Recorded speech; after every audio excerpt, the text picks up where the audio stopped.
प्रवक्ता जनाब असीम वकार साहब और वारिस पठान साहब, बाबू भाई पुलिसवाला, जनाब लुकमान साहब, जनाब वकील साहब, जनाब जमील साहब, आप सभी लोगों का बहुत बहुत शुक्रिया, तहे दिल से शुक्रिया जो आप लोग इतनी तादाद में इस वक्त यहाँ पर मौजूद हैं।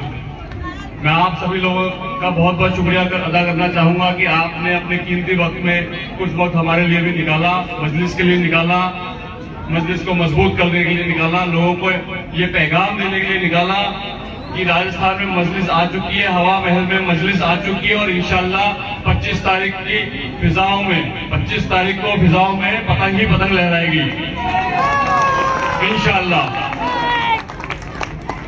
मैं पूरे राजस्थान में पिछले 1.5 साल से घूम रहा हूँ, अलग अलग जिलों में, अलग अलग विधानसभा क्षेत्रों में मैं गया। मुझे हवा महल में जो तकलीफें, जो मोहब्बत मिली, तकलीफें भी सबसे ज्यादा दिखी और मोहब्बत भी सबसे ज्यादा यही मिली है।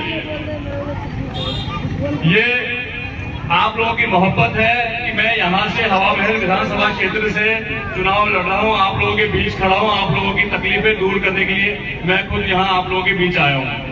आप लोगों का बहुत बहुत शुक्रिया जो आप लोगों ने इतने वक्त से मुझे जो मोहब्बत दी है, क्योंकि जब भी मैं यहाँ आता हूँ ऐसा कोई शख्स नहीं है जो मुझे यहाँ जानता नहीं है, ऐसा कोई घर नहीं है जो मुझे बुलाता नहीं है। मैं आप लोगों का तहे दिल से शुक्रिया अदा करना चाहूंगा। जो भी यहाँ की समस्याएं हैं, जो भी प्रॉब्लम्स हैं, जो मुझे हमारे बुजुर्ग, हमारी माँ बहनें जो हमें लगातार मुझे बोल रही हैं, जैसे पीने के पानी की समस्या, पिछले जो हमारे विधायक महोदय थे वो राजस्थान सरकार में जलदाय मंत्री भी थे। जलदाय मंत्री होने के बावजूद भी यहाँ पर पीने के पानी की बहुत बड़ी समस्या है।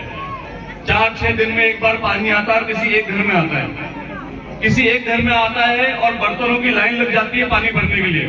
कभी रात को 11 बजे आ रहा है, कभी 12 बजे और कभी रात को 1 बजे पानी आता है।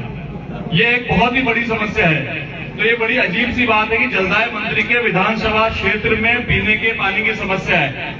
तो ये सिर्फ जलदाय मंत्री की समस्या नहीं थी, जलदाय मंत्री का काम नहीं था, ये पूरी सरकार का काम था। सरकार का काम होता है कि उसके राज्य में किसी भी विधानसभा क्षेत्र में पीने का पानी तो ढंग से मुहैया करा दिया जाए। सीवर लाइन की समस्या, सीवर लाइन नहीं है, खुले में जाना पड़ता है शौच। आप सोचिए, तकलीफों का इतना अंबार है, ना शिक्षा का काम हो रहा है, ना स्वास्थ्य के लिए सोचा जा रहा है। उल्टा जो बच्चों के हाथ में, हमारे बच्चों के हाथ में कलम होनी चाहिए थी, उनके हाथ में थमा दी गई है नशे की पुड़िया। हर बच्चा, 10 साल से ऊपर का जो भी बच्चा है, हर बच्चे के हाथ में आपको नशा खुलेआम दिखाई दे जाएगा। जहां 4-6 बच्चों का आपको झुंड दिखाई देगा ना, आप समझ जाइए कि बच्चे नशा कर रहे हैं। ये नशा आता कहां से? आसमान से तो नहीं टपक रहा, सड़कों से ही, इन्हीं गलियों से, मोहल्लों से ही होता हुआ इन बच्चों के पास जा रहा है। सबको पता है कहां से आ रहा है, पुलिस को भी पता है, प्रशासन को भी पता है और यहाँ के जो विधायक महोदय उनको तो सबसे ज्यादा पता है। फिर भी इस पर कोई काम नहीं किया जा रहा, आंखें बंद कर ली गई है। क्या सेटिंग है, क्या सिस्टम है, खुदा बेहतर जानता है। लेकिन हम ये जानते हैं कि अगर मजलिस यहाँ आई तो ये नशे का कारोबार बिल्कुल खत्म हो जाएगा इंशाल्लाह। यहाँ अच्छी स्कूलें खोली जाएंगी, यहाँ बेहतर स्वास्थ्य सेवाएं प्रदान की जाएंगी, हर गली मोहल्ले में डिस्पेंसरियां होंगी, हमारी बहनों के लिए अलग अस्पताल होंगे, पुरुषों के लिए अलग अस्पताल होंगे, बहनों के लिए अलग स्कूलें होंगी, भाइयों के लिए अलग स्कूलें होंगी। बेहतरीन से बेहतरीन सुविधा प्रदान की जाएगी, मुहैया कराई जाएंगी आप लोगों को। हवा महल विधानसभा क्षेत्र से मैं आप लोगों के बीच जमील खान गुजारिश करना चाहूंगा कि 25 तारीख को ज्यादा से ज्यादा तादाद में घरों से निकले और अपना कीमती वोट एक बार पतंग के निशान पे लगा के देखिए। अगर आपका ये मोहल्ला, आपका हवा महल विधानसभा क्षेत्र हमने चमन ना कर दिया तो हमारा नाम बदल दीजिएगा। एक मौका मजलिस को दीजिए, आपने मोहब्बत बहुत दी है, वोट भी दीजिए और इंशाल्लाह राजस्थान में, जयपुर में सबसे ज्यादा पतंगबाजी होती है, तो इंशाल्लाह इस बार 14 जनवरी की जगह 25 तारीख को पतंगबाजी कीजिएगा। राजस्थान की, जयपुर की फिजाओं में पतंग ही पतंग लहरानी चाहिए। मैं आप लोगों से फिर एक बार गुजारिश करूंगा कि 25 तारीख को 5 नंबर बटन दबाएं, पतंग के निशान पे वोट दीजिएगा, ताकि हमें मौका मिल सके आप लोगों की सेवा करने का। हार और जीत अल्लाह के हाथ में है, लड़ना हमारा काम है, लड़ेंगे नहीं तो हमें हमारे हक और हुकूक नहीं मिल पाएंगे, ये याद रखिएगा आप लोग। बहुत बहुत शुक्रिया। मैं अपनी बात खत्म करना चाहूंगा और मैं हमारे राष्ट्रीय प्रवक्ता जनाब असीम वकार साहब से गुजारिश करूंगा कि वे यहाँ आए और आप लोगों से रूबरू हों। बहुत बहुत शुक्रिया। अस्सलाम वालेकुम।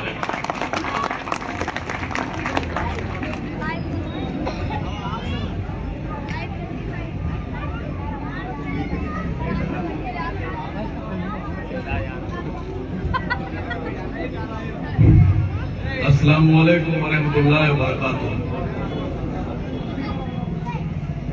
22 पर तशरीफ फरमा मजलिस इत्तेहादुल मुस्लिमीन के महाराष्ट्र के प्रदेश अध्यक्ष और असद ओवैसी साहब के बाद पहली बार हिंदुस्तान में पार्लियामेंट में मजलिस की तरफ से पहुंचने वाले हमारे भाई, हमारे सांसद जनाब इम्तियाज जलील साहब, मजलिस इत्तेहादुल मुस्लिमीन के राष्ट्रीय प्रवक्ता जनाब वारिस पठान साहब, जमील खान साहब के भाई जनाब अकील खान साहब, जो आप लोगों के लिए अपनी नौकरी से इस्तीफा देकर आप लोग की खिदमत में लग गए हैं। लुकमान भाई, लुकमान साहब अभी बोले, बहुत अच्छा बोले। जनाब बाबू भाई, जनाब आमिर भाई, जनाब मोहम्मद सलीम साहब, जनाब सुफियान साहब और हवा महल के हमारे भाई बुजुर्ग, हमारी इज्जतदार माए बहनें, मैं बहुत सुनता था जयपुर के बारे में, लेकिन जब आया और आपके इन इलाकों में गया तो मुझे एहसास हुआ कि कांग्रेस के मुख्यमंत्री अशोक गहलोत साहब नकली प्रचार करते हैं जयपुर के बारे में। असली जयपुर ये है असली जयपुर, जिसका विकास भी नहीं हुआ। अभी मुझसे पहले एक साहब बोल रहे थे, उन्होंने कहा कि कांग्रेस को हम वोट देते आए हैं, और हकीकत है यहां कई बार से कांग्रेस की सरकार है, कांग्रेस के मुख्यमंत्री हैं। आप लोग यकीनन आंख बंद करके कांग्रेस की हुकूमत को सपोर्ट करते आए हैं, वोट देते आए हैं। लेकिन एक छोटा सा सवाल पूछ रहा हूं, आपने तो कांग्रेस को सरकार दी, आपने तो कांग्रेस की झोली में वोट भर भर के उनको हुकूमत दी। अपने दिल पे हाथ रख के बताइए, कांग्रेस ने क्या दिया आपको? कांग्रेस ने क्या दिया आपको? सरकार बीजेपी की भी रही, वसुंधरा राजे मुख्यमंत्री रही। दूसरा सवाल, बीजेपी की सरकार ने आपको क्या दिया? क्या साफ पानी मिला आपको? हाँ या ना में जवाब दे दीजिए एक बार। साफ पानी मिला? वोट को देते हैं फिर? ना आपके इलाकों में सफाई है, ना आपके इलाकों में अस्पताल है, ना आपके इलाकों में अच्छे स्कूल हैं, ना आपको चैन की जिंदगी है, तो फिर आप वोट क्यों दे रहे हैं? कभी अपने आप से पूछा आपने? मैंने इस मंच पर बैठकर अपने कानों से एक बात सुनी कि जमील खान साहब ने कहा कि इस इलाके में नशे की पुड़िया बिकती है। एक बार मेरे इस सवाल का जवाब जरा आवाज के साथ दीजिएगा, क्या नशे की पुड़िया बिकती है? यहाँ अगर आसपास पुलिस वाले खड़े हैं, इंस्पेक्टर साहब खड़े हैं, सीओ साहब खड़े हैं, एसआई साहब खड़े हैं, तो मैं आपको पूरे विभाग को ये सुनाना चाहता हूं कि यहाँ के एक एक अवाम को ये मालूम है कि यहाँ नशे की पुड़िया बिकती है। तो आपको तो नहीं पता है। अगर इन यहाँ के रहने वाले लोगों को ये पता है कि नशे का व्यापार हो रहा है तो पुलिस क्यों नहीं इस पर एक्शन लेती है? जानते हैं क्यों नहीं लेती है?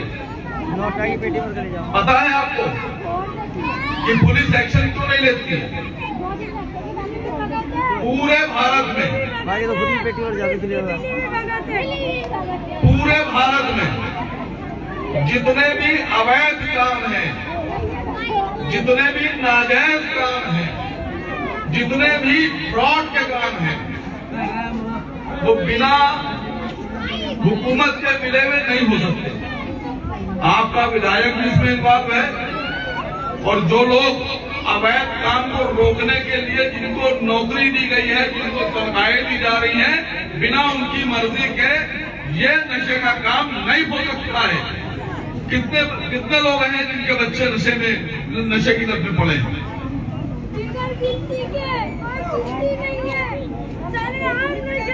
आप लोग अगर अपने बच्चों को बचाना चाहते हैं, आप लोग अगर अपने बच्चों का मुस्तकबिल बचाना चाहते हैं, आप लोग अगर ये चाहते हैं कि आपके बच्चे अच्छी जिंदगी गुजारें, उनका भविष्य अच्छा हो, तो आपको अपने बच्चों की फिक्र खुद करना होगी।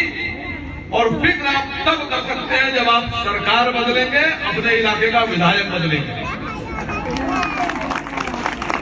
अगर आप लोग चाहते हैं कि आपके बच्चे बेहतरीन जिंदगी गुजारें, तो अपने बच्चों के मुस्तकबिल के लिए वोट दीजिए। कांग्रेस के लिए नहीं, बीजेपी के लिए नहीं, MIM के लिए नहीं, किसी और पार्टी के लिए नहीं, अपने लिए वोट कीजिए। और जिस दिन आप अपने लिए वोट करना सीख गए, उस दिन फिर आपसे कोई भी सरकार बिना आपका हक दिए आपका वोट नहीं ले पाएगी।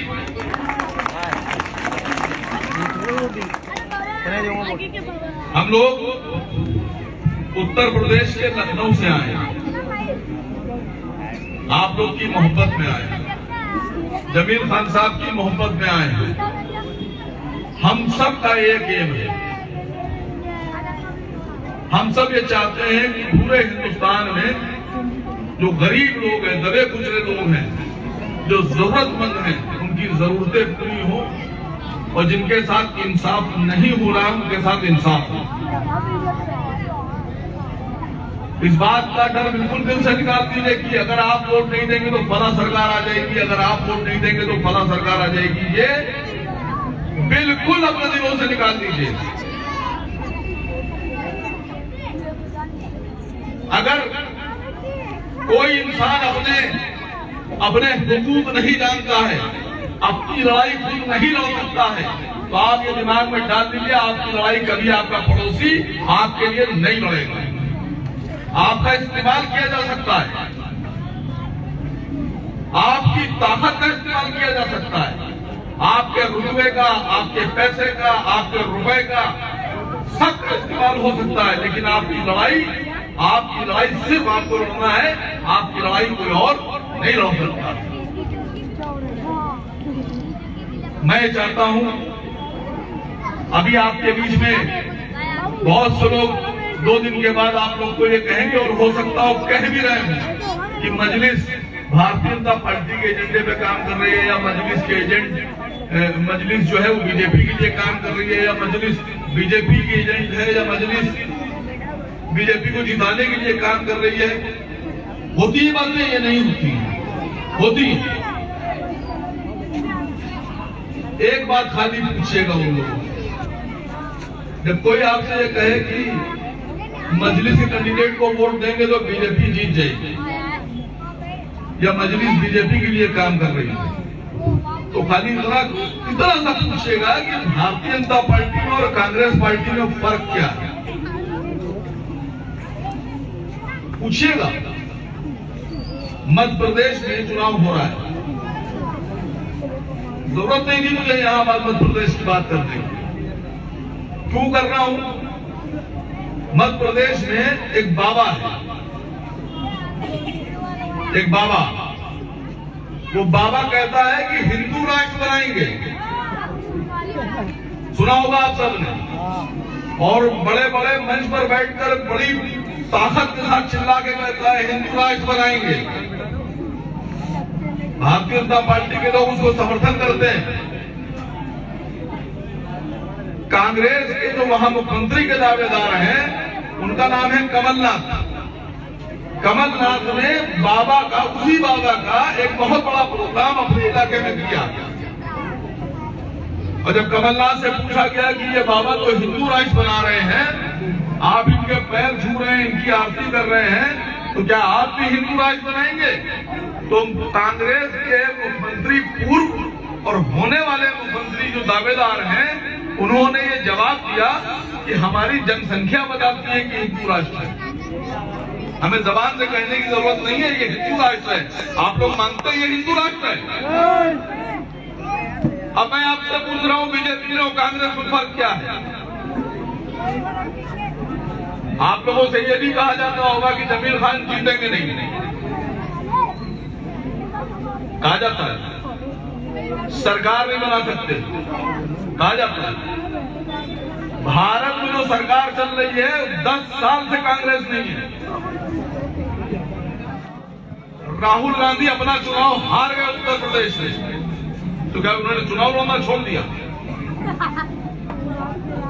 1977 में इंदिरा गांधी रायबरेली से प्रधानमंत्री होते हुए चुनाव हार गई, तो क्या चुनाव लड़ना छोड़ दिया? अगर कोई चुनाव हार जाता है तो क्या चुनाव नहीं लड़ेगा, राजनीति बंद कर देगा? वसुंधरा राजे चुनाव लड़ रही है, कितनी बार चुनाव लड़ी है, सरकार नहीं आ पाई है, क्या चुनाव छोड़ दिया उन्होंने? एक जमाने में भारतीय जनता पार्टी की 2 सीटें हुआ करती थी देश में, तो क्या चुनाव लड़ना छोड़ दिया था? चुनाव आपका अधिकार है, चुनाव आपका हक है, चुनाव आपका हथियार है, और चुनाव अगर आप लड़ेंगे तो आप जिंदा हैं, और अगर चुनाव नहीं लड़ेंगे तो समझिए आप मर गए। और जो जिंदा लोग हैं वो कभी चुनाव से पीछे नहीं हटते। मैं आप लोगों के बीच एक अपील करने आया हूं, वो अपील 25 तारीख को चुनाव, 25 तारीख को आप यहां पोलिंग है, जो मशीन होगी उसमें 5 नंबर पर जमीर खान साहब का नाम लिखा होगा और उसके आगे पतंग का निशान होगा। जमीर खान साहब के निशान के, पतंग के निशान के आगे बटन दबाकर आपको मजलिस इत्तेहादुल मुस्लिमीन के कैंडिडेट को वोट देना है, और दुआ के साथ देना है कि जीतेंगे। इस बात का ख्याल बिल्कुल मत कीजिएगा कि कौन जीतेगा कौन हारेगा। 10 साल की सरकार में आपको कुछ नहीं मिला, 10 साल की सरकार में कुछ नहीं मिला है। अगर एक विधायक जिता देंगे तो जो पिछले 50 साल में नहीं हुआ है वो इंशाल्लाह 5 साल में होगा।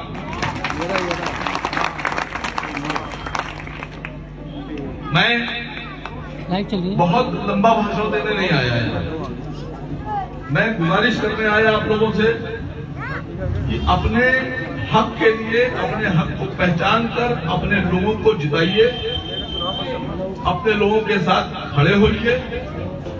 अगर आप अपना हक पहचान गए तो आपके बच्चों का मुस्तकबिल आप ही सुधारेंगे, कोई और नहीं सुधार सकता।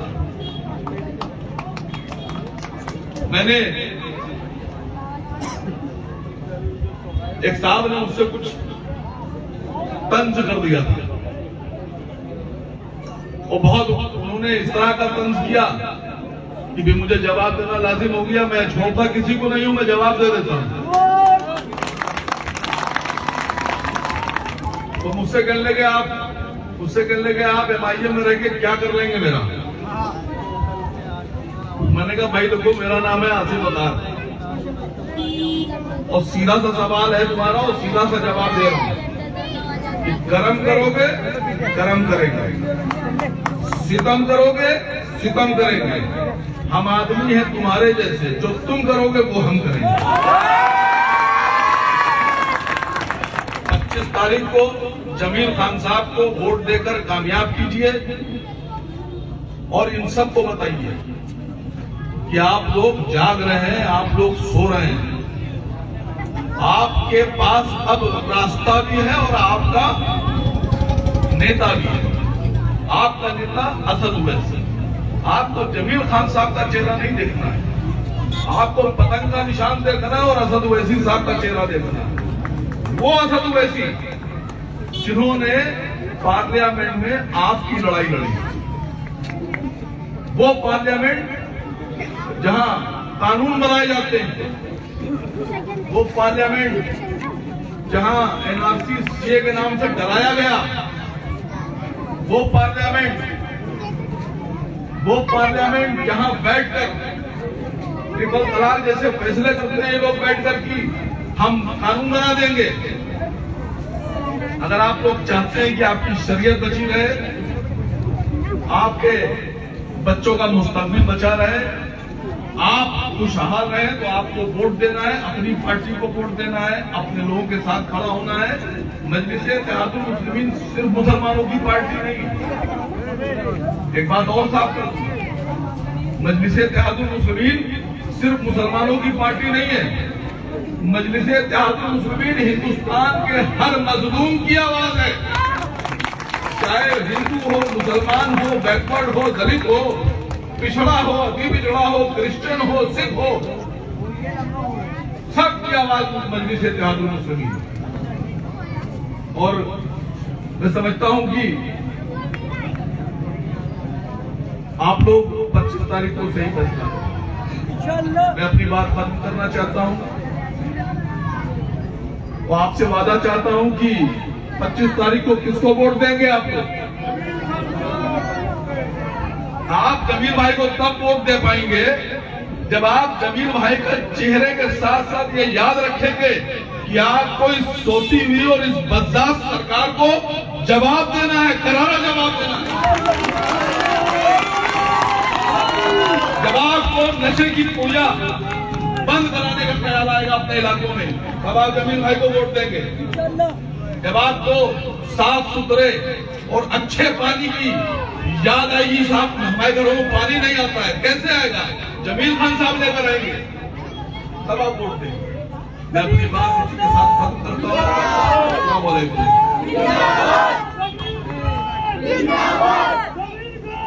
असद ओवैसी, मजलिस-ए-इत्तेहादुल मुस्लिमीन, हिंदुस्तान, हिंदुस्तान।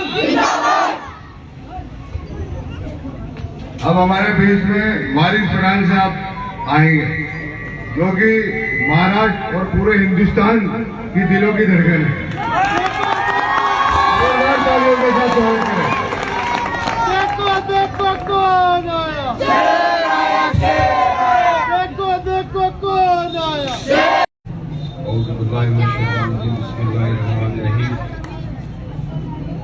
तशरीफ फरमा ऑल इंडिया मजलिस-ए-इत्तेहादुल मुस्लिमीन के मेंबर ऑफ पार्लियामेंट, महाराष्ट्र के प्रेसिडेंट मोहतरम जनाब इम्तियाज जलील साहब, मजलिस के राष्ट्र प्रवक्ता जनाब असीम वकार साहब, मजलिस-ए-इत्तेहादुल मुस्लिमीन जयपुर से उम्मीदवार मोहतरम जनाब जमील खान साहब, तमाम मजलिस के जिम्मेदारान, यहाँ पे मौजूद मेरे दोस्त, मेरे बुजुर्ग, मेरे भाइयों और मेरी माँ बहनें, आज का ये जलसा इंतखाबी जलसा राजस्थान में जयपुर में 25 नवंबर को चुनाव होने हैं विधानसभा के।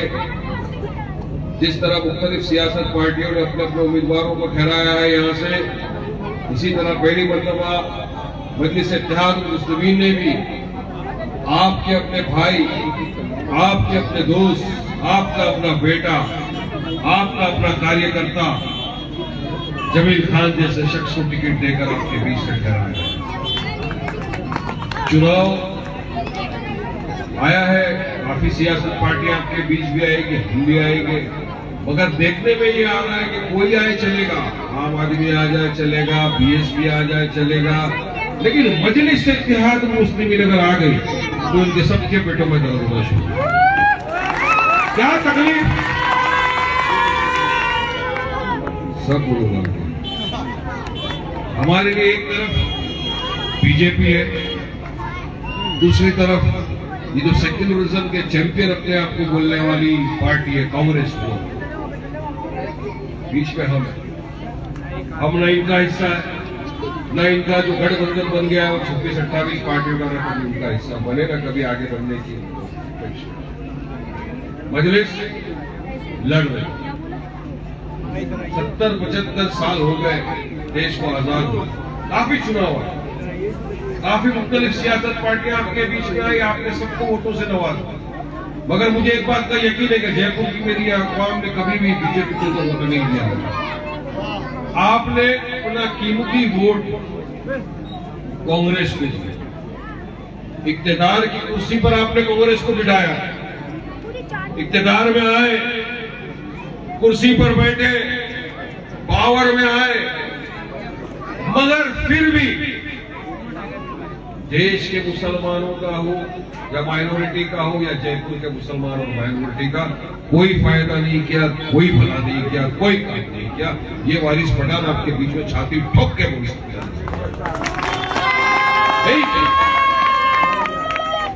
इन्होंने काम नहीं किया, इनकी फेलियर की वजह से, इनकी नपुंसकता की वजह से आज सेंटर में बीजेपी सरकार बैठी है।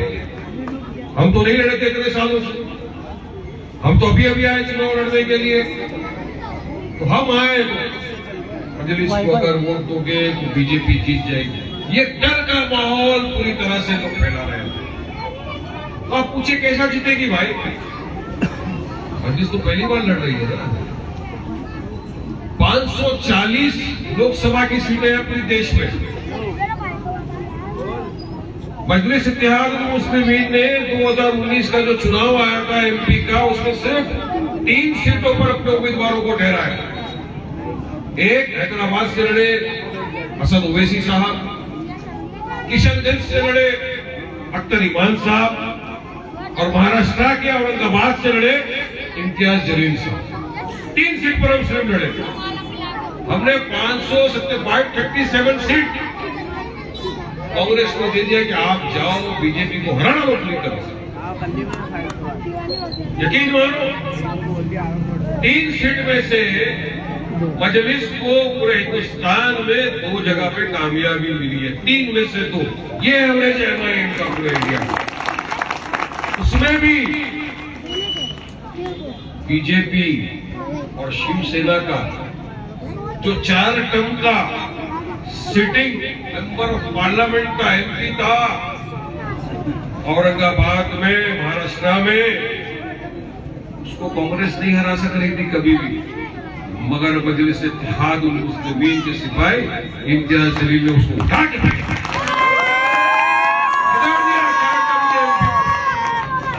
हमें ताकत है हराने की, और हम सिर्फ जमा खर्ची बोल वचन नहीं दे रहे, करके दिखाया है। तुम में ताकत नहीं है बीजेपी को हराने की, तो तुम हम पे इल्जाम लगा रहे हो बार बार, ये आएगा नहीं। अब आपके सामने कोई आए तो आप ये जवाब दो, तुम हरा नहीं सके, इसलिए आज बीजेपी सरकार से तुम हरा नहीं सके, इसलिए आज बीजेपी जो पूरे देश भर में नफरत फैला रही है, और खास तौर से मुसलमानों के प्रति उन्होंने जंग जैसा छेड़ दिया है, ये तुम्हारी वजह से हो रहा है। पूरे देश से तुम्हारी वजह से आज बीजेपी हमारे खाने पीने पर रोक लगा रही है। बीजेपी हमारी ये मां बहनें जो हिजाब पहनना हमारा हक है, हिजाब पहनने को नहीं लगा रही है। आज मासूम बेगुनाह मुसलमान दलित बच्चों का दिन दहाड़े मॉब लिंचिंग करके कत्लेआम कर दिया जा रहा है, ये बीजेपी कर रही है। जुल्म की इंतहा अगर कर दिया पूरे देश के अंदर किसी ने माइनॉरिटी के ऊपर, मुसलमान के ऊपर, दलित भाई के ऊपर, तो बीजेपी ने किया। वो क्यों किया उन्होंने? तुम हरा नहीं सके, वो सत्ता में आके बैठे, तो ये आज हमको सुनना पड़ रहा है, देखना पड़ रहा है। इस बात का एहसास है पूरी जयपुर की सभा में। यकीन मानिए कि कांग्रेस भी जो है, ये और बीजेपी दोनों एक ही सिक्के के दो पहलू हैं। पूरे देश में घोड़ लग गई है, कौन बड़ा हिंदू। मोदी बोलते मैं बड़ा हिंदू हूं, राहुल गांधी बोलते मैं जरोदार हूं। इनको 90% मुसलमानों के वोट चाहिए, मगर मुसलमानों के लिए 75 साल में किया कुछ। इसलिए आज देश का मुसलमान पिछड़ा हुआ वर्ग है, सोशली, इकोनॉमिकली, एजुकेशन में बैकवर्ड है। ये वारिस पठान नहीं बोलता मैंने मेरे घर में बैठ के आंकड़ा नहीं बनाया, बेटा मेरे घर में बैठ के नहीं लिखा हूं।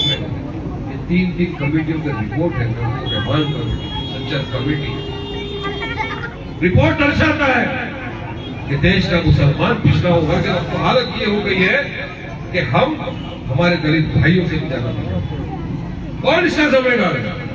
हम सत्ता में नहीं थे, कांग्रेस की सत्ता में थे, क्योंकि उनको पता था ये जो मुसलमान के वोट है ये तो हमारे बाप की जागीर है, ये कहीं नहीं जाएंगे, ये हमको मिलने ही वाला। मगर नहीं, अब जयपुर की आवाम समझदार होगी, ये समझती है कितने वर्षों से आपने वोट लिया, तो क्यों मुसलमान पीछे है, क्यों पॉलिटिकल एम्पावरमेंट नहीं है, क्यों इकोनॉमिकली बैकवर्ड है।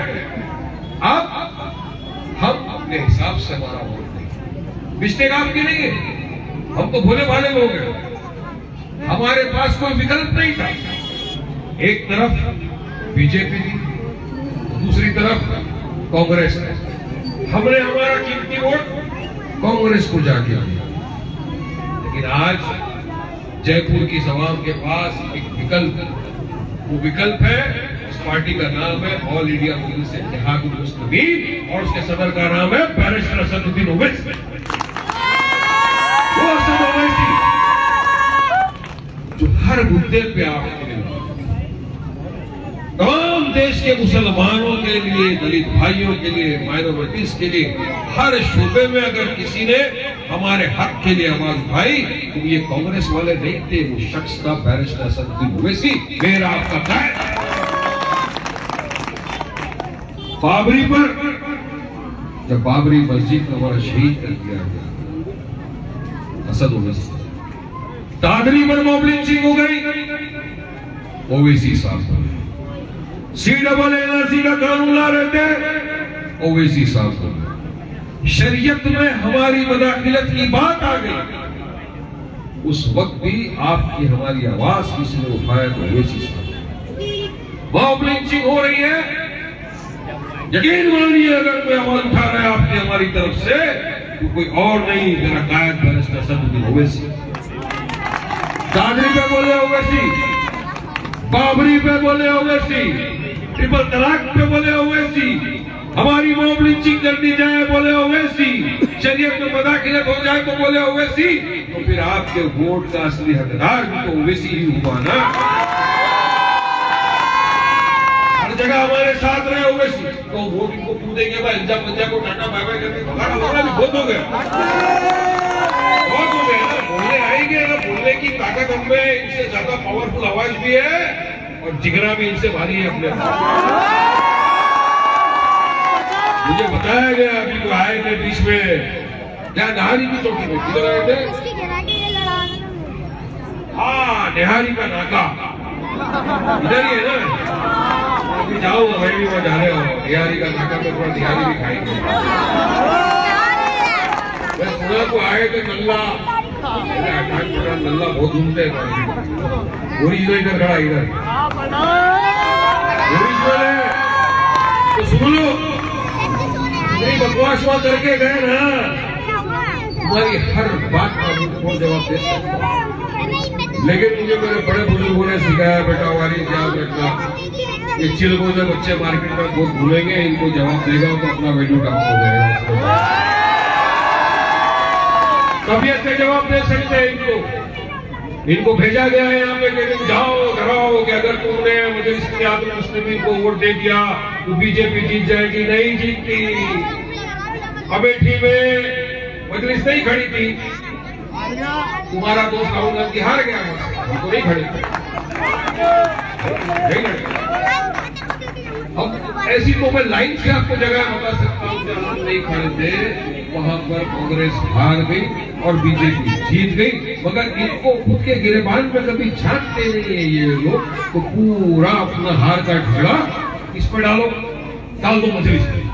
लेकिन जनता समझदार है, जयपुर की आवाम समझ चुकी है इनकी चालबाजी पैतरे। याद है ना कन्हैया लाल जी का जब हत्या हुई थी, पूरे देश के मुसलमान ने उसकी निंदा की, मैंने आपने तमाम देशवासियों, तमाम देश के मुसलमानों ने उनकी हत्या की निंदा की थी कि नहीं होना चाहिए, वायलेंस का हम समर्थन नहीं करते, वायलेंस का हम कंडेम करते, इस तरह की हत्या नहीं करनी चाहिए।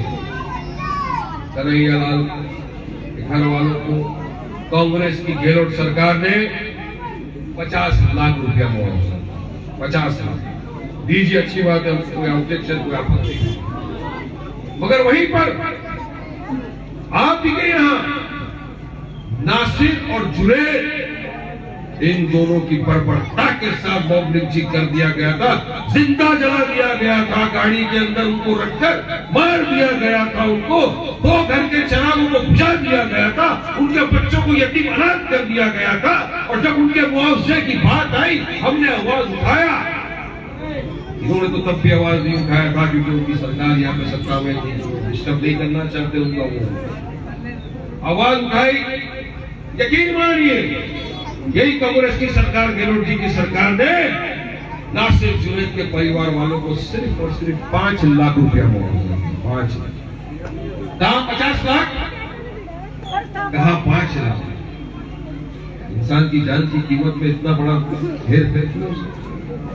क्योंकि कांग्रेस की सरकार सिर्फ और सिर्फ एक ही चीज समझती है कि ये मेरे दरखरीज गुलाम है, ये इनका वोट मेरे बाप की जागीर है और ये वोट हमको देंगे ही, इसलिए कहीं नहीं जाएंगे। कुछ भी कर लो, इन पे जुल्म कर लो, अत्याचार कर लो, सब कुछ कर लो, ये कहीं नहीं जाने वाले। मगर राहुल बाबा कैलेंडर बदले हो गए, वक्त बदल गया, सीजन बदल गई। जयपुर की आवाम ने ठान ली इस मर्तबा क्या हमारे झांसों में नहीं आएंगे और हम ऐसे शख्स के साथ जाएंगे जिसका नाम है जयपुर के अंदर जमील खान नाम है। बहुत इंसाफ की बात करेगा आपके लिए, जिसने तालीमी इदारे के अंदर कदम रखा, 9 स्कूलें जयपुर के अंदर बनाई, 9। आज भी इनकी स्कूलों में 3000 के करीब बच्चे पढ़ते हैं, एकदम मामूली। इन्होंने बच्चों के हाथ में कलम, मगर ये बीजेपी और ये लोग जो महासभा लगाते हैं, ये बोलते हैं बेटा कलम कागज छोड़, तलवार का मुसलमानों का संहार। ये फर्क है, ये फर्क आपको समझना होगा इस वक्त, क्योंकि 5 साल बहुत बड़ा वक्त होता है। ये वसूल नहीं, इस बार नहीं, अगले बार नहीं। मेरे भाई दोस्त बुजुर्ग, मेरी माँ बहनों, याद रखें, ये वक्त आया है आपके सामने, आपके पास विकल्प के तौर के ऊपर एक ऐसी पार्टी का ऐसा शख्स आपके सामने बैठा है जो चाहता है कि एक एक बच्चा जयपुर के अंदर पढ़े लिखे, आगे बढ़े, डॉक्टर बने, इंजीनियर बने, लॉयर बने, एक बड़ा पत्रकार बने, खानदान का नाम रोशन करे, जयपुर का नाम रोशन करे, देश का नाम रोशन करे। ये अरमान इसके दिल के अंदर है जमील खान के लिए। इस अरमान और उम्मीद के साथ इन्होंने सोचा कि मैं यहां से चुनाव लड़ूंगा। अब लड़ना है, लेकिन आपकी मदद के बिना, आपकी दुआओं के बिना सब अधूरा। इतने बरस आपने सबको मौका दे दिया, तमाम सियासत पार्टी को आपने मौका दे दिया। एक मरतबा तो हमारा भी अधिकार बनता है आपके ऊपर,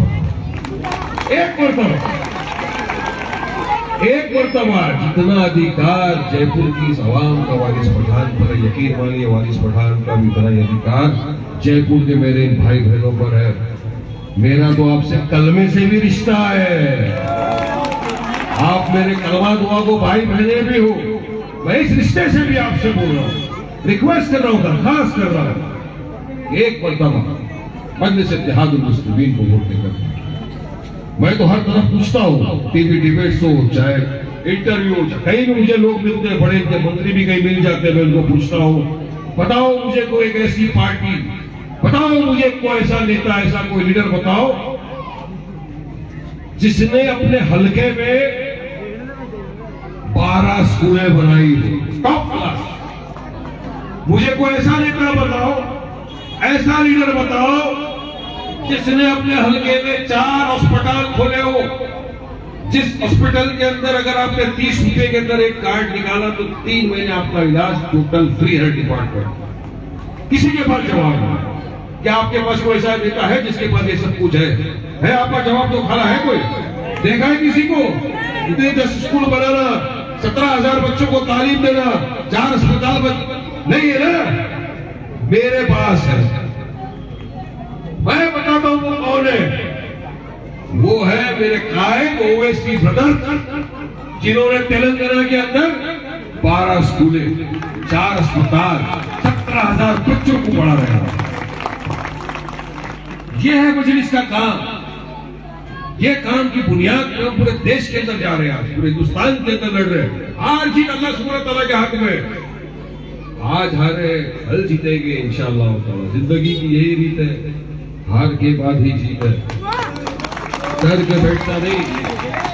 हारता बॉक्सिंग में हारता वो है जो गिर के उठता नहीं है, मगर जो गिर के उठ के मारता है पंच, वो जीतता है। और मजलिस का एक हाथ भी वो ताकत रखता है। और डरने घबराने वाली जमात का नाम ही नहीं है मजलिस इत्तेहादुल मुस्लिमीन। बहुत बोल सकते, इतना बोलेंगे इनके कान में खून निकल जाएगा, इतना जवाब दे सकते। अभी तो निहारी के वहां भी जाएंगे, निहारी वाले को भी थोड़ा जवाब तो दे जाएंगे। निहारी तो खाएंगे, निहारी नहीं उनको चाय भी पी के आएंगे, शॉट तो दिखाएंगे ना। कल भी बोला था, आज भी इनको बोल रहा हूं। हमारी सभाओं में जाके डरा रहे हैं, कुर्सियां फेंक रहे हैं, धमका रहे हैं। सुन लो, संविधान के दायरे में रहकर बात करोगे, तुमको संविधान के दायरे में जवाब देना। कायदे कचहरी के दायरे में रहकर बात करेंगे तो तुमको कायदे कचहरी के अंदर रह के बहुत प्यार से जवाब देंगे। लेकिन अगर भाईगिरी की बात आ गई तो फिर अल्लाह जिसको हिदायत दे देख लिया, फिर आ जाओ।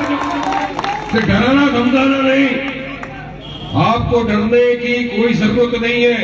ये नहीं सोचना आज आया वारिस पठान बोल के चला गया फिर क्या होगा, नहीं।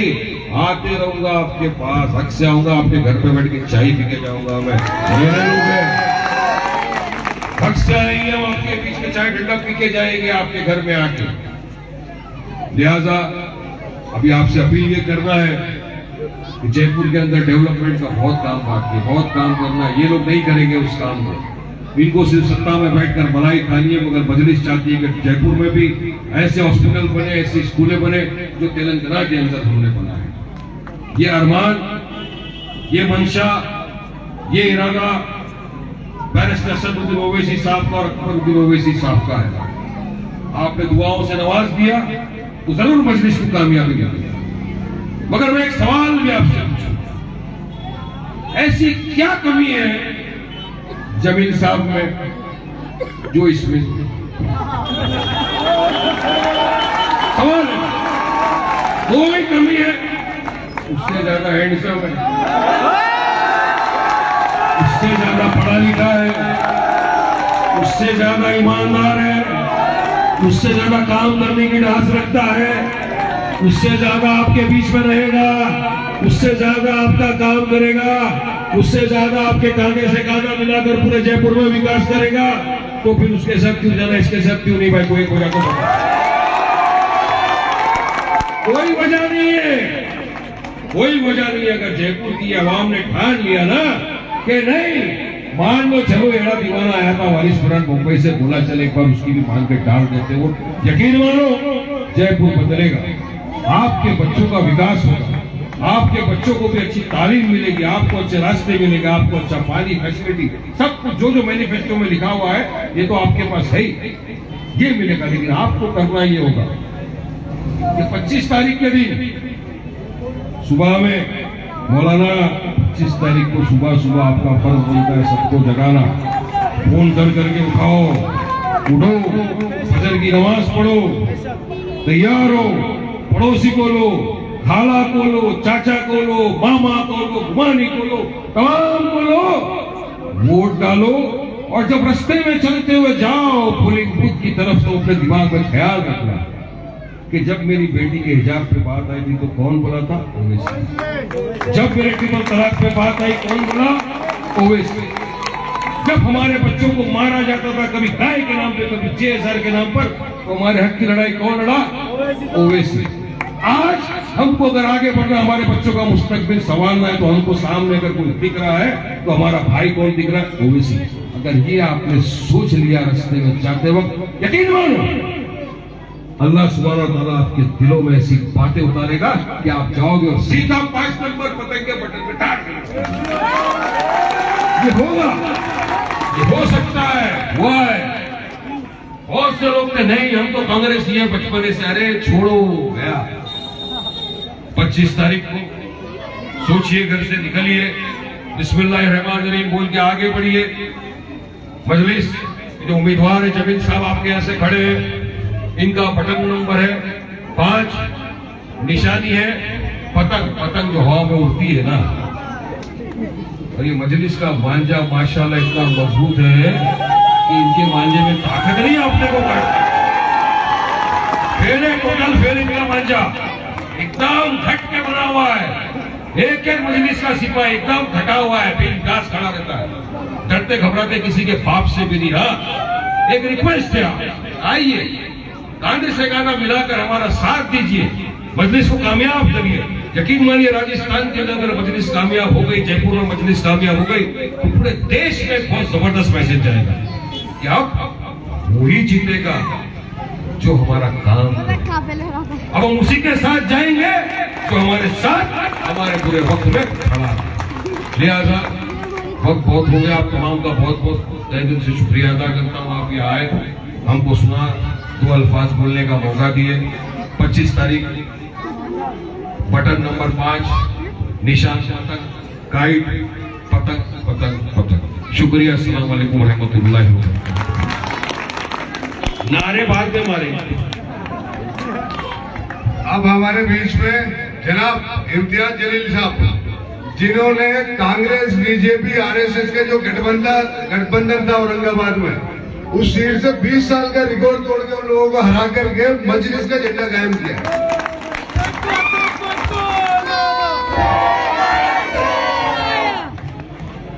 अस्सलाम वालेकुम रहमतुल्लाहि व बरकातहू। पकड़ो यार, थक गए आज। मैं जब से यहाँ सोफे के ऊपर बैठा हुआ था, मुझे एक आवाज सुनाई दे रही थी। बड़े धीमे तरीके से कोई आवाज लगा रहा था मुझे, इम्तियाज भाई। मैं इधर उधर देख रहा था कि कौन मुझे आवाज लगा रहा है, कोई नजर ही नहीं आ रहा था। फिर आवाज आई, इम्तियाज भाई। जब गौर से देखा तो एक साहब हाथ जोड़कर मेरे सामने खड़े हुए थे और बोले थे, इम्तियाज भाई। तो मैंने बोला क्या?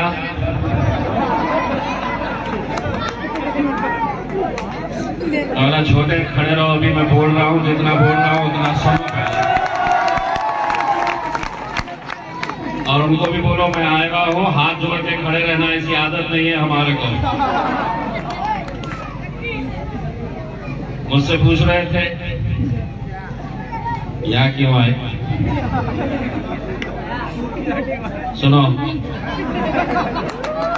और जब तक बोलते रहूंगा हाथ नीचे नहीं।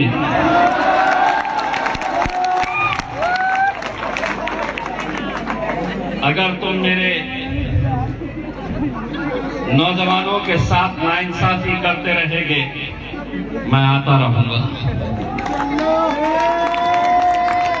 अगर तुम हमारी बस्तियों के अंदर सुधार लाएंगे नहीं, हम आते रहेंगे।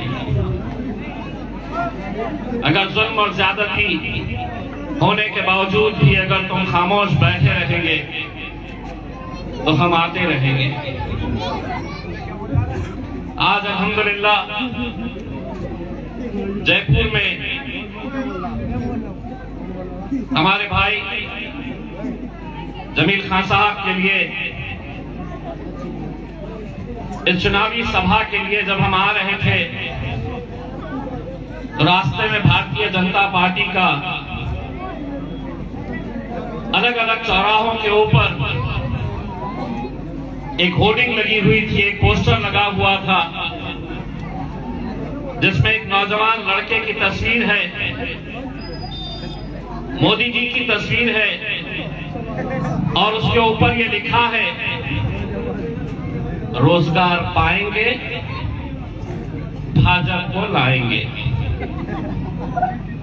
मेरा दिल बोला कि उतर जाऊं गाड़ी के नीचे और उसके नीचे लिख दूं, बूढ़े हो जाओगे रोजगार नहीं पाओगे।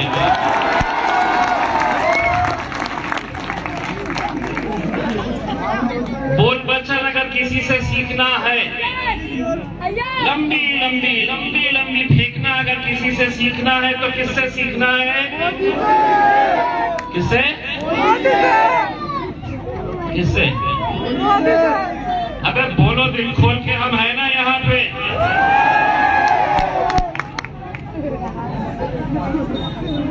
अब मैं अगर बोला होता अपने मुंह से तो कोई ना कोई कांग्रेस वाला, कोई ना कोई भाजपा वाला जाता और देखो क्या बोल रहा है मोदी जी को केस बनाओ करके। मैंने बोला क्या मेरे मुंह से? मैंने बोला क्या? लंबी लंबी कौन फेंकते? मेरे पे केस होता? तुम तो बोलो मत आपा, तुम्हारे ऊपर हो जाएगा। कल भी देखा मैंने,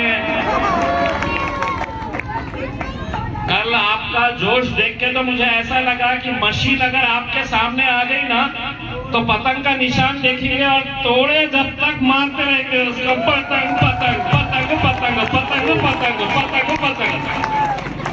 अल्हम्दुलिल्लाह यही आप लोगों की मोहब्बत है और मुझे खुशी इस बात की है, यही दीवानगी ने आज मजलिस इत्तेहादुल मुस्लिमीन को हिंदुस्तान के कोने कोने तक पहुंचाया है। जिस जमात के बारे में लोग कहते थे कि एक ही शेरवानी हैदराबाद तक है, हैदराबाद तक सीमित रहेगी, इनके एक के 2 MP नहीं होंगे, ये सिर्फ हैदराबाद तक रहेंगे। अब पार्लियामेंट के अंदर बैरिस्टर असदुद्दीन अवैसी अकेले नहीं बैठते हैं, उनका एक भाई भी जाकर वहां पर बैठता है।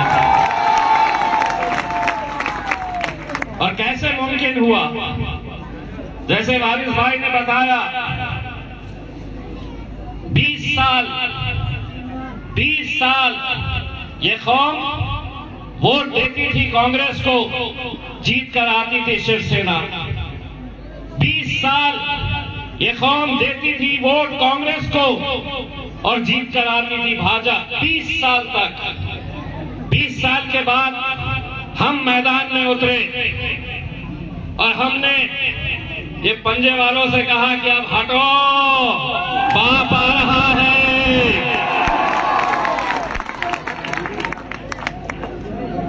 फिर वही बोले ये आ गए, अब भाजपा जीतेगी। हमने अपनी आवाम से क्या कहा? हमने अपने नौजवानों से क्या कहा?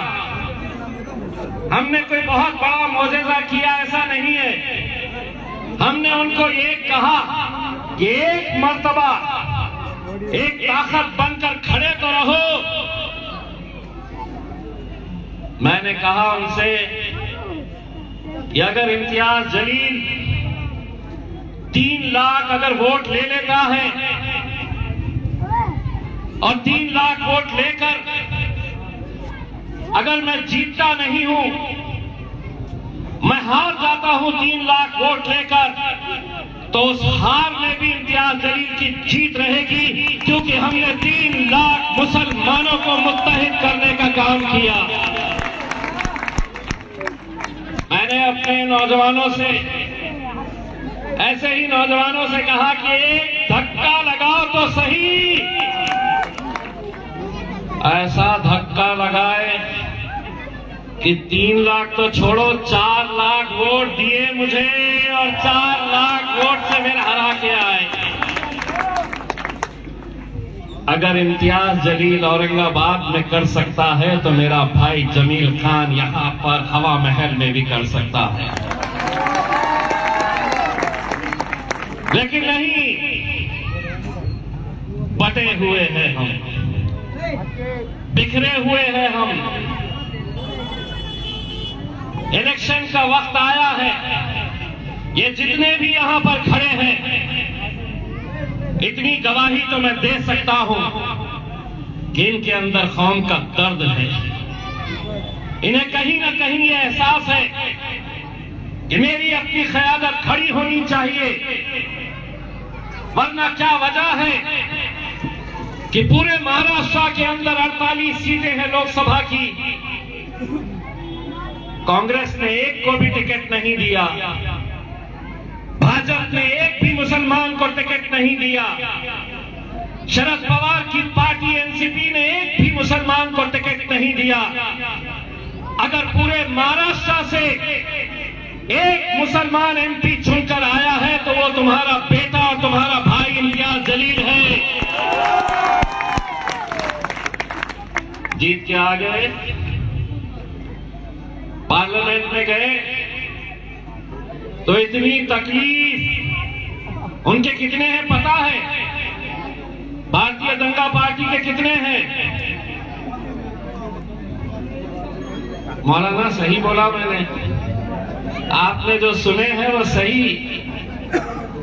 लोग समझ रहे हैं मैंने भारतीय जनता पार्टी बोला, मैंने भारतीय दंगा पार्टी बोला, दंगा पार्टी। तो इतनी तकलीफ उन्हें, एक शेरवानी तो इतना बोलती थी, उसने हमारे नाक में दम करके रखा, अब ये दूसरा भी आया है तो वो भी उतना ही बोलता है। बोले हमारे 300 है 300। भाजपा वाले एक नेता ने बड़े अकड़ कर कहा कि हमारे 300 है और तुम्हारे तो बस 2 है। 2 ही है ना, क्या कर लेंगे? हम 300 है, तुम 2 है। मैंने मुस्कुराकर उसकी तरफ देखा और मैंने मन ही मन में सोचा कैसे कैसे आ जाते हैं यहाँ पे। लेकिन सवाल किया था और मजलिस का हो, जवाब तो बनता था। तो मैं बोला ले, क्या पूछा तूने? हम 300 और तुम सिर्फ 2, क्या कर लेंगे? तो मैंने जवाब दिया, कभी जंगल गया है क्या तू? जंगल में टहला है क्या कभी? बोले क्या मतलब?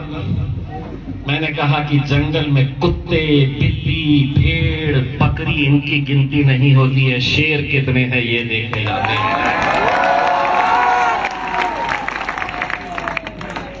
सारी तकलीफ इसी बात की कि नहीं, असदुद्दीन अवैसी हमारे बाजू कैसे बैठ सकता है? हमारा नेता, इस कौम का नेता अगर कोई हो सकता है तो अशोक गहलोत हो सकता है, कमलनाथ हो सकता है, राहुल गांधी हो सकता है, शरद पवार हो सकता है, मुलायम सिंह हो सकता है, अखिलेश यादव हो सकता है। लेकिन एक शेरवानी, टोपी और दाढ़ी वाला एक शख्स हमारे बाजू कैसे बैठ सकता है? इनके नेता तो हम थे इतने सालों से, लेकिन आज जब बैरिस्टर असदुद्दीन अवैसी मजलिस-ए-इत्तेहाद अल-मुस्लिमीन ने चुनावी मैदान में कदम रखा तो उन्होंने हमारे नौजवानों को कश्मीर से कन्याकुमारी तक अगर कुछ सिखाया है तो ये सिखाया है कि इस मुल्क में रहना है तो सीना चौड़ा करके और सर ऊंचा करके चलो। और हमें बार बार डर दिखाया जाता है, हाथ नीचे नहीं, हाथ वैसे आवाज दे रहे थे मुझे, इम्तियाज भाई बस करो, सुनो सुनो, इसलिए कि 75 साल तुम बोलते थे और हम सुनते थे। अब हम बोलेंगे और तुम्हारे बाप को भी सुनना पड़ेगा, सुनना पड़ेगा। कब तक हम खामोश रहेंगे? 230 सीटें हैं मध्य प्रदेश के अंदर, 2 मुसलमानों को टिकट दिया गया। लोकसभा की अगर मैं बात करूं, कितने ऐसे राज्य हैं? गहलोत साहब, मैं तुमसे सवाल करता हूं कि ये कौम हमेशा से ही तुम्हारा साथ देते आई है, तुम्हें वोट देके आई है, लेकिन क्या वजह है कि मध्य प्रदेश से एक भी मुस्लिम एमपी मेंबर ऑफ पार्लियामेंट चुनकर लोकसभा तक नहीं जाता है? और सिर्फ मध्य प्रदेश की क्या बात है,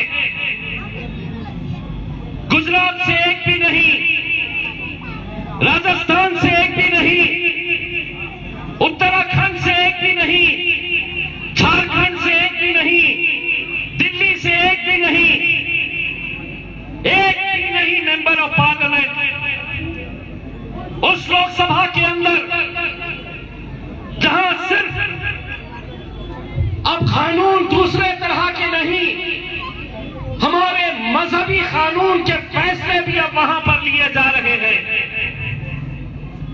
हमारे शरीयत के अंदर मुदाखलत जो हो रही है उसके फैसले भी उस पार्लियामेंट के अंदर लिए जा रहे हैं जहां पे तुम्हारा एक भी नुमाइंदा नहीं है, एक भी नहीं है। बस बार बार डर दिखाओ, डर दिखाते रहो इस कौम को, ये कहते रहो कि अगर तुम हमें वोट नहीं दिए तो मोदी आ जाएगा, हमें वोट नहीं दिए तो मोदी आ जाएगा। ये डर हमारे जहनों के अंदर बिठाया गया है। तो सुनो, मोदी से तुम डरते होंगे, हम नहीं डरते, हम अपने रब से डरते हैं, हम अल्लाह से डरते हैं। मोदी आ जाएगा। अभी एक होर्डिंग देखा जयपुर में, हम जीत के आ गए तो 450 रुपये में गैस का सिलेंडर देंगे। अभी कितने में दे रहे हैं? 900 के ऊपर, 920। तो उनकी फोटो लगाए और बोले हम जीत के आ गए तो 450 में देंगे करके। मोदी जी काहे के लिए 450 में? आप तो फुकट में भी गैस तैयार कर सकते हैं। एक बार टीवी के ऊपर आए और बोले गटर में एक पाइप डालना, नाले में पाइप डालना और देश को सिखाए, उससे गैस तैयार होती है। गटर में आप जब भी वक्त मिला ना, किसको गटर में डालना है ख्याल रखना, समझ गए ना? इसको समझ गए, उन्होंने भी समझ गए, मैं भी समझ गया। अपन दोनों पे केस होता है क्या? इशारों इशारों में बोले अपन, इशारों इशारों में। पुलिस वाले कल पूछे तो मैं बोला, मैं तो बोला ही नहीं मुंह से, इशारों में। उन्होंने भी समझ गए, मैं भी समझ गया। बाबा जी का ठुल्लू लो, हमको समझते हमको है नहीं, सारा दिमाग तुम्हारे पास ही है करके। हम इशारों इशारों में भी अब अपनी आवाम से बात करते हैं ना, तो वो समझ जाते हैं हम क्या बोल रहे हैं करके। तो गटर के अंदर से गैस निकाल रहे, 450 क्यों वेस्ट कर रहे मोदी जी? लगाओ कुर्सी कहीं तो भी। हम तो दुआ कर रहे हैं तुम गटर में से कब गैस निकालते, चूल्हा जलाते और दोबारा चाय की दुकान लगा देते। क्या बेचते थे वो? कितने अच्छे लगेंगे जयपुर के स्टेशन के ऊपर। आप लोग ट्रेन में जाने के लिए तैयार रहेंगे और वहां से आवाज आएगी, चाय चाय चाय चाय चाय चाय चाय चाय चाय चाय चाय चाय। कौन बेचता? मैं बोला मेरे पे केस होता, बाबा जी का। और चाय के साथ अगर समोसा भी खाना है, पकोड़े भी खाना है, तो एक और एक है, मालूम है ना। जल्दी जल्दी दुआ करो, जयपुर के स्टेशन के ऊपर 2 लोग रहे, एक चाय पकौड़ी, कौन? मुरमुरे का थैला। हमारे हैदराबाद वाली एक बहन ने बोली, अरे मुरमुरे के थैले ना। मेरे भाइयों, आज इस मुल्क के जो हालात है आप अच्छी तरह से समझ सकते हैं। बड़े अफसोस के साथ ये कहना पड़ता है, ये इस मुल्क की एक तहजीब थी कि हम सभी लोग भाईचारगी के साथ रहते थे, क्या हिंदू, क्या मुसलमान, क्या दलित। लेकिन 2014 के बाद से आज इस मुल्क की फिजा में जो जहर घोला जा रहा है, जो नफरतों का कारोबार किया जा रहा है, छोटी छोटी बातों के ऊपर हमारे नौजवानों को जिस तरीके से उनकी जिंदगियों के साथ खेला जा रहा है। मैं कल किसी एक सभा के अंदर था,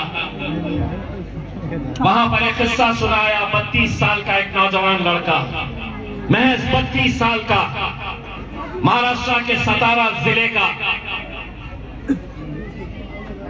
32 साल का नूरुल हसन, जो इंजीनियर था, अपने घर से ईशा की नमाज पढ़ने के लिए मस्जिद गया। बीवी से कहकर गया कि मैं नमाज पढ़कर आके खाना खाऊंगा। बीवी ने दस्तरखान के ऊपर खाना लगाए, इंतजार कर रही। वो नौजवान लड़का मस्जिद के अंदर, इंजीनियर लड़का, ईशा की नमाज मस्जिद के अंदर पढ़ने के लिए जाता है। अचानक बजरंग दल के नौजवान लड़कों का, गुंडों का एक हुजूम वहां पर इकट्ठा होता है। मुसलमानों की बस्तियों के ऊपर हमला किया जाता है, पथराव किया जाता है, उनके गाड़ियों को फोड़ा जाता है और उसके बाद पूरा का पूरा हुजूम गांव की मस्जिद में दाखिल होता है। वहां कुरान शरीफ की बेहुरमती की जाती है। ये लड़का दरवाजा मस्जिद का बंद करने के लिए आगे बढ़ता है। वो जितने भी गुंडे थे फर्शी उठाते हैं, वहां पर फर्शी के टुकड़े उठाते हैं, उसके सर पे मारते हैं, सर को फर्शी से कुचला जाता है। वो लड़का वही का वही खत्म हो जाता है। उसकी बीवी इंतजार कर रही है दस्तरखान के ऊपर कि मेरा शौहर आएगा नमाज पढ़ के तो हम साथ में खाना खाएंगे। एक लड़का उसके घर पे जाता है और ये खबर देता है कि नूरुल हसन को मस्जिद के अंदर मार दिया गया है। वो लड़का नमाज पढ़कर आने वाला था। उसकी बीवी वहां पर अपने शौहर की लाश, कोई वजह नहीं, किसी एक लड़के ने कहीं और सोशल मीडिया के ऊपर, व्हाट्सएप के ऊपर कोई एक मैसेज डाला तो ये लोगों का, ये गुंडों का खून खौला और उन्होंने इस तरह की हरकत की। कुछ दिन बाद उस लड़के के, नूरुल हसन के वालिद बुजुर्ग शख्स, दाढ़ी टोपी, थरथरा रहे थे। 400 किलोमीटर दूर वहां से वो मेरे पास आते हैं, आंखों में आंसू, थरथराते हुए मुझसे कहते हैं कि इम्तियाज भाई, मेरे बच्चे के कातिलों को सजा मिलनी चाहिए। मैं उस बाप की तड़प को देख रहा था और यह सोच रहा था कि 400 किलोमीटर दूर वो शख्स मेरे पास क्यों आया। मैंने उनसे पूछा कि आप वहां पे इतने सारे नेता हैं, वहां पर कांग्रेस का सांसद है, आप वहां क्यों नहीं गए। उस बुजुर्ग बाप ने मुझसे कहा कि इम्तियाज जी, मुझे मालूम था कि मेरे बच्चे को इंसाफ कोई नहीं दिला सकेगा, सिर्फ इस वजह से मैं आपके पास आया हूं। दोस्तों, ये तालियां बजाने की बात नहीं है। उस बाप का, उस बीवी का, उस मां की तड़प का आप अंदाजा नहीं लगा सकते हैं। मैंने वही उनके सामने,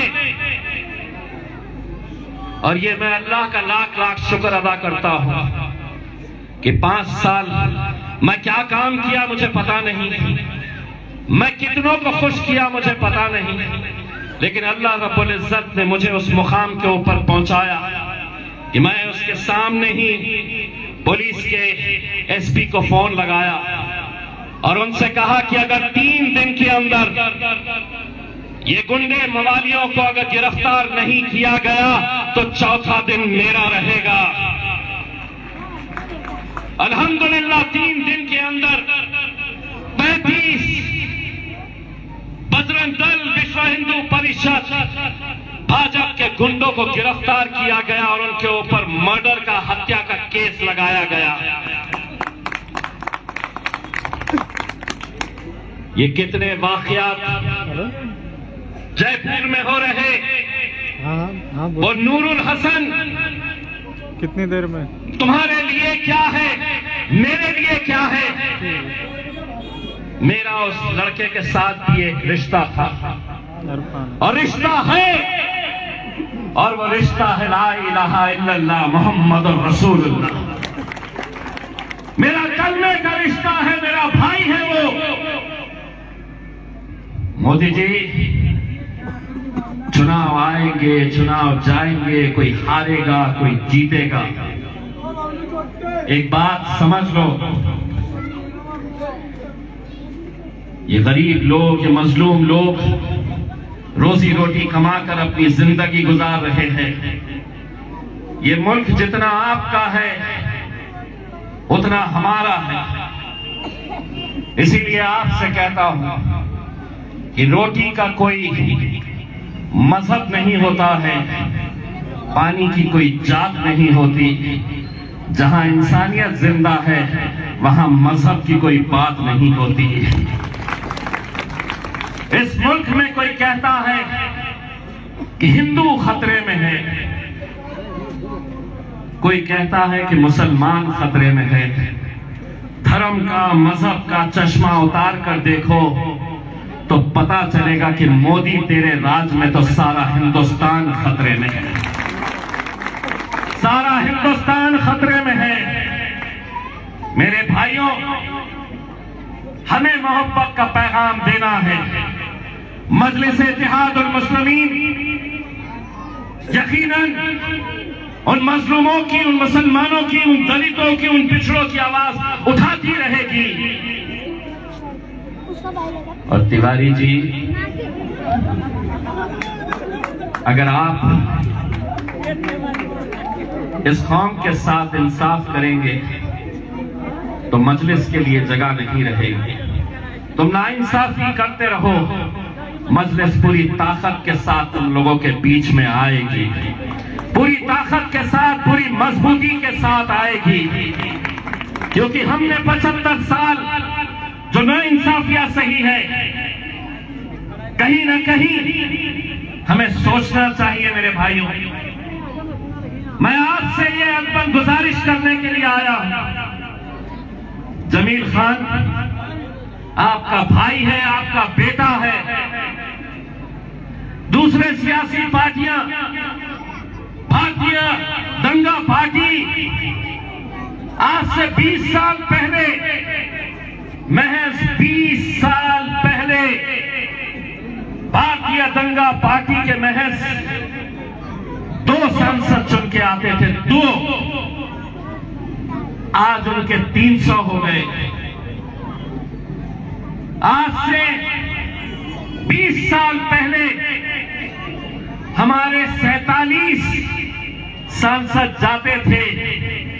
हर 5 साल के बाद तुम्हारी आबादी बढ़ रही है, लेकिन विधानसभा हो या लोकसभा हो, तुम्हारी जो नुमाइंदगी है वो हर 5 साल घटती जा रही है। 47 से 35 पे आए, 35 से 25 पे आए, अब 23 के ऊपर आ गए हैं। एक वक्त ऐसा आएगा कि तुम्हारी आवाज ना तो विधानसभा के अंदर रहेगी, न लोकसभा के अंदर रहेगी। और ये कैसे 300 के ऊपर पहुंचे? उन्हें कोई मतलब नहीं होता है कि हमारा कैंडिडेट कौन है। पार्टी की तरफ से हुक्म आया तो अमेरिका से, लंदन से, ऑस्ट्रेलिया से लोग वोट देने आते हैं भारतीय जनता पार्टी को। तब जाकर वो 200 से 300 के ऊपर गए। और हम यहां पर नहीं इस गलत फहमी का शिकार है कि नहीं सेक्युलरिज्म को तो मुझे जिंदा रखना है। अगर कोई कांग्रेसी तुम्हारे बीच में आए और तुमसे कहे कि हमें वोट देना, उनसे कहना, मुझे इशारों में बता रहे 3 मिनट बचे हैं। T20 खेलना ही नहीं आता है उनको। आखिरी ओवर में अपन से छक्के मार के निकल जाते हैं। 3 मिनट बहुत है। अकबर भाई को देख लेनी क्या, हैदराबाद उनके तो 5 थे, उनके 5 थे, बोले रोको करके। अकबर भाई ने बोले चल रहे चल। तो मेरे भाई, आपकी ये जिम्मेदारी है। 25 तारीख के दिन एक हमारे नफीस खान साहब, मतीन जमील खान साहब को आप विधानसभा के अंदर बिठाइए। कितना फख्र होगा तुम्हें भी कि जब मेरा भाई वहां पर इनके बाजू टांग पे टांग रखकर बैठेगा। टांग पे टांग रखकर, जमीन साहब ऐसा नहीं, टांग अच्छे से रखिए, ऐसा टांग पे टांग रखकर उनके सामने बैठना और बोलना कि अगर तुम्हारे छोटे हाथ नीचे नहीं, सुन लिए, अब जाओ और उनको भी बोल दो सुधर जाओ, पूरी पार्टी इनकी। वरना हम जब खड़े थे बोले जीतते कैसा जीत के आता है इम्तियाज जलील।